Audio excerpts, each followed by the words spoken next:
ప్రియమైన క్రీస్తులో సహోదర సహోదరిమనులారా, ప్రభువైన యేసుక్రీస్తు నామంలో మీ అందరికీ శుభాభినందనలు.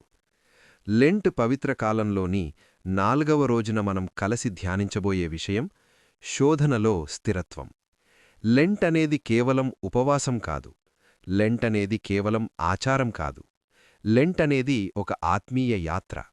ఈ యాత్రలో మనం ఎడారిగుండా నడుస్తున్నట్లుగా ఉంటుంది. ప్రధాన వచనం: దేవుడు మనకు ఆశ్రయమును దుర్గమునైయున్నాడు, ఆపత్కాలంలో ఆయన నమ్ముకొనదగిన సహాయకుడు. కీర్తనల గ్రంథము 46:1. ఈ వాక్యం మనకొక హామీ ఇస్తుంది. పరీక్షల మధ్యలో కూడా దేవుడు మనతోనే ఉన్నాడు. ఎడారి అనుభవం దేవుని శిక్షణ స్థలం. ప్రియులారా, ఎడారి అంటే ఏమిటి? ఎడారి అంటే నీరు లేని స్థలం, సౌకర్యం లేని స్థలం, సహాయం కనిపించని స్థలం. మన జీవితంలో కూడా ఎడారి సమయాలుంటాయి. ఆర్థిక కష్టాలు, ఆరోగ్య సమస్యలు, కుటుంబ విభేదాలు, ఆత్మీయ నిరుత్సాహం. అవి మన ఎడారులు. కాని గమనించండి, ఎడారి శాపం కాదు, ఎడారి శిక్షణ స్థలం. ప్రభువైన యేసు కూడా 40 రోజులు అరణ్యంలో గడిపారు. శోధించబడ్డారు, పరీక్షించబడ్డారు. కాని ఆయన ఓడిపోలేదు. ఎందుకంటే ఆయన వాక్యంతో నిలబడ్డాడు. ప్రియమైన వారులారా, శోధన మన బలహీనతను బయటపెడుతుంది. కాని దేవుని వాక్యం మన బలాన్ని పెంచుతుంది. శోధనల ఉద్దేశ్యమేమిటి? మనము తరచుగా అడుగుతాము, దేవుడా, ఎందుకీ పరీక్ష? కాని దేవుడడుగుతున్నాడు, నీవు నన్ను నమ్ముతావా? శోధనలు మనల్ని నాశనం చేయడానికి రావు, అవి మనల్ని నిర్మించడానికి వస్తాయి. బంగారం అగ్నిలో శుద్ధి అవుతుంది. అలాగే విశ్వాసం పరీక్షలో బలపడుతుంది. మీరిప్పుడు ఎదుర్కొంటున్నది ఒక పెద్ద సమస్య కావచ్చు, ఒక అర్థంకాని పరిస్థితి కావచ్చు, ఒక బాధాకర అనుభవం కావచ్చు. కాని గుర్తుంచుకోండి, దేవుడు మీ జీవితాన్ని నియంత్రిస్తున్నాడు. శోధనలో 3 విషయాలు జరుగుతాయి. 1, మన గర్వం తగ్గుతుంది. 2, మన ప్రార్థన పెరుగుతుంది. 3, మన విశ్వాసం లోతుగా మారుతుంది. లెంట్ కాలం మనల్ని బలహీనులను కాదు, బలమైన విశ్వాసులుగా చేస్తుంది. శోధనలో ఎలా నిలబడాలి? 1, వాక్యంతో నిలబడాలి. ప్రతి శోధనకు యేసు ఇచ్చిన సమాధానం ఒకటే: దేవుని వాక్యం. వాక్యం లేకుండా విశ్వాసం బలహీనమవుతుంది. ప్రతిరోజూ బైబుల్ చదవండి, వాగ్దానాలను గుర్తుంచుకోండి. 2, ప్రార్థనలో స్థిరంగా ఉండాలి. పరీక్షలో మన మొదటి ప్రతిస్పందన భయం కాకూడదు, ప్రార్థన కావాలి. ప్రార్థన మన హృదయాన్ని శాంతింపజేస్తుంది.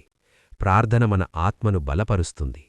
3, విశ్వాసంతో ఎదురుచూడాలి. పరీక్ష శాశ్వతం కాదు, దేవుని కృప శాశ్వతం.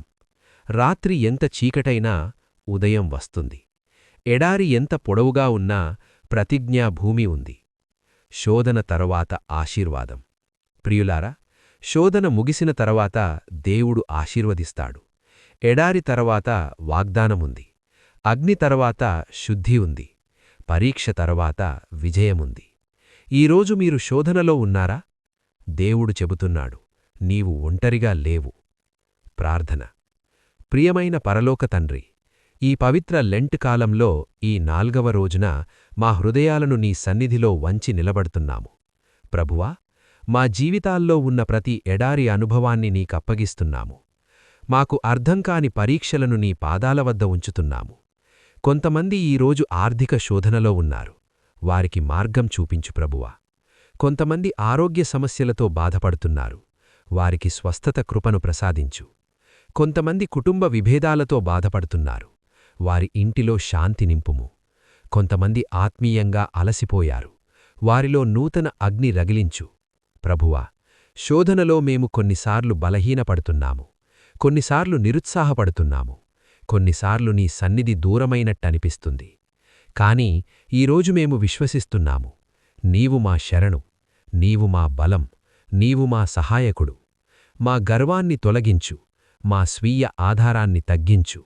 నీపై సంపూర్ణ ఆధారపడే హృదయాన్ని మాకివ్వు. ఎడారి ప్రయాణంలో నీ స్వరం వినే చెవులు ఇవ్వు. పరీక్షల మధ్యలో నిలబడే ధైర్యమివ్వు.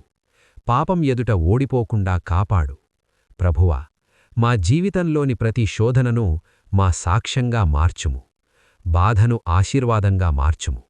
కన్నీటిని సంతోషంగా మార్చుము. పరీక్షలను విజయంగా మార్చుము. ఈ లెంట్ కాలంలో మా విశ్వాసం లోతుగా మారాలి. మా ప్రార్థన బలంగా మారాలి. మా జీవితం నీ చిత్తానికి అనుగుణంగా మారాలి.